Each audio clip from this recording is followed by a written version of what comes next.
Murtala Muhammed International Airport in Lagos was alive with its usual chaos: children crying, travelers dashing across terminals, the sweet and bitter mix of roasted plantain and Nescafe wafting through the air. In the middle of it all stood Sarah Okonkwo, radiant in her bright Ankara travel outfit, clutching her small Ghana must-go hand luggage and a bouquet of white roses. Her heart beat like a talking drum in her chest. In a few hours, she was supposed to be on a flight to Abudu Mountain Resort in Cross River State, where her destination wedding was planned. She had spent the past year planning every single detail, from the white-themed traditional ceremony to the beach-style blessing service. Everything had been perfectly curated with her fiancé, Daniel Adebayo. He was meant to meet her at the airport. They'd arranged every little thing. The photo shoot by the waterfall, the playlist that would play as she walked down the aisle barefoot on the resort lawn, even the matching clothes for their bridal party. She checked her Infinix phone again for the 10th time. No missed calls. No messages. Nothing. Maybe Lagos traffic is holding him back, she muttered to herself, trying to hold on to that one sliver of hope. But minutes dragged into hours. She called him. Switched off. Checked WhatsApp. No last seen.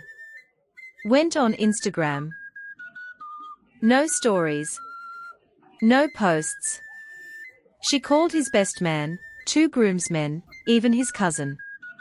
No one knew anything. As the AIG air boarding announcement boomed across the departure hall, Sarah felt her belly knot like okra soup. Panic slowly turned into fear. Fear morphed into reality. He wasn't stuck in traffic.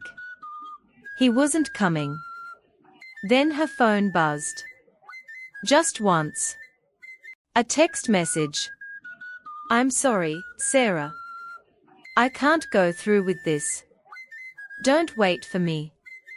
Her hands turned cold. The phone slipped from her grip and hit the tiled airport floor with a loud crack, but no one really noticed. To Sarah, the world had stopped. Her eyes brimmed with tears as she stood there, bride-to-be, now abandoned fiancé, under the unforgiving fluorescent lights near Gate B4. Her legs gave way, and she sank onto a bench, trying hard not to let the sobs burst out of her throat. Then a voice broke through her silence. Madam, you okay? She looked up. A man in a crisp pilot uniform, tall, clean-shaven, with warm eyes. He held a bottle of Eva water, extending it to her. You don't look okay. Can I sit here? Sarah couldn't speak. She simply nodded, numb. I'm Michael Okafor. I fly for Air Peace, he said gently. I'm not trying to be nosy, but you look like someone who's been hit by a trailer. She let out a weak laugh. It sounded painful. My fiancé left me, she whispered, the words trembling in her mouth. Today was supposed to be our wedding. Michael didn't flinch. No pity. No drama. Just a slow, understanding nod. I'm really sorry, he said softly. Nobody deserves that kind of heartbreak. She wiped her tears with the back of her hand, embarrassed. Apparently, I do, she muttered. No, you don't, he replied firmly. Sometimes people run away because their mind too small to carry the weight of real love. He didn't talk too much. He just stayed. He ordered her hot Lipton tea from the airport mama put stand and brought tissue. When her hands shook too much to hold the tea, he held it for her. When her phone buzzed again and she flinched, he simply said, You no need to check that now. Time slowed. For the first time since that morning, Sarah didn't feel alone in her heartbreak. Then he offered gently, Do you want to leave the terminal for a bit? I can call someone, or if you don't mind, you can rest small in the crew lounge. It's quiet there. She paused. She didn't know this man. But she trusted him. Maybe because he wasn't trying to fix her. Just letting her be. He didn't touch her. Just walked beside her like a bodyguard. In the stillness of the Air Peace crew lounge, far from the noise and the jollof aroma of airport restaurants, Sarah finally exhaled. "You don't even know me," she said. Michael smiled. "You looked like someone who needed somebody. That's all."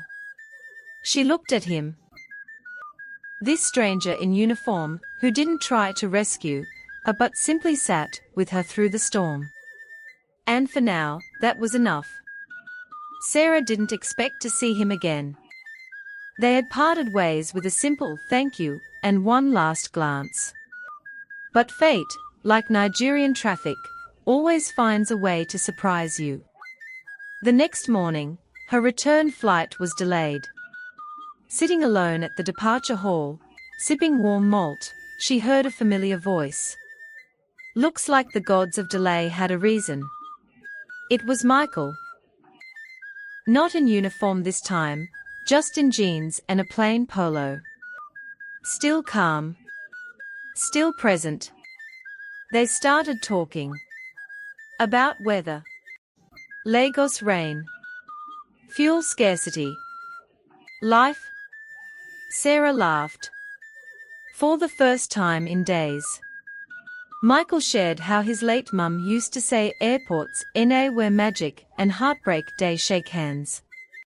Sarah talked about how she met Daniel during NYSC, how it started with love and slowly turned to something strange and cold.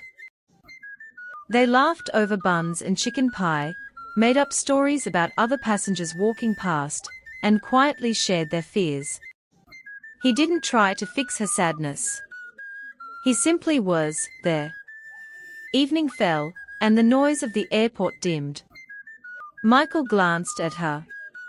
"You know, I rarely hang around terminals after flying. But this delay, it was worth it." Sarah smiled, really smiled. Not out of politeness, but from somewhere honest. "I'm glad you stayed," she said. "So am I." They looked at each other, and in that silence, something was born. Not romance. Not yet. But possibility. 1 week passed. Sarah didn't go back to her flat in Lekki. Couldn't face the wedding dress hanging like a ghost. Instead, she stayed with her sister in Ikeja GRA. Far away from the memories. Michael didn't flood her phone. But when it mattered, he called. Sometimes, it was just to say good morning. Sometimes, it was a photo of a sunrise above the clouds captioned, "This one's for you." He gave her presents, not pressure. Then one evening, he invited her to watch stars at Epe Resort. She almost said no. But her heart whispered, what if? So she went. They lay on a wrapper spread over the car bonnet, hot cocoa in hand, looking at the stars beyond the Abuja flight path. "You don't have to be ready," Michael said gently. "Just be honest." "I'm scared," she replied. "I am too. But sometimes it starts with fear. Not fire." She smiled. Not because the pain was gone, but because she was healing. Months passed. Sarah changed. Her smile wasn't for Instagram, it was deeper now. She and Michael took their time, shared suya at Glover Court, bought books at Jazz Hole, took long drives to Badagry. He never rushed her. Then one Saturday, at a community event they volunteered for in Surulere, Sarah heard a voice she never thought she'd hear again. "Sarah." She turned. It was Daniel. Looking like a ghost in Gucci. "I've been looking for you," he said, stepping forward. I made a mistake. I panicked. I still love you. Sarah didn't move. Michael, who had been chatting with a child, walked over and instinctively took her hand. She didn't say a word. Her silence was thunder. Because she wasn't broken anymore. She had bloomed. And she had already chosen. Not the man who disappeared, but the one who stayed.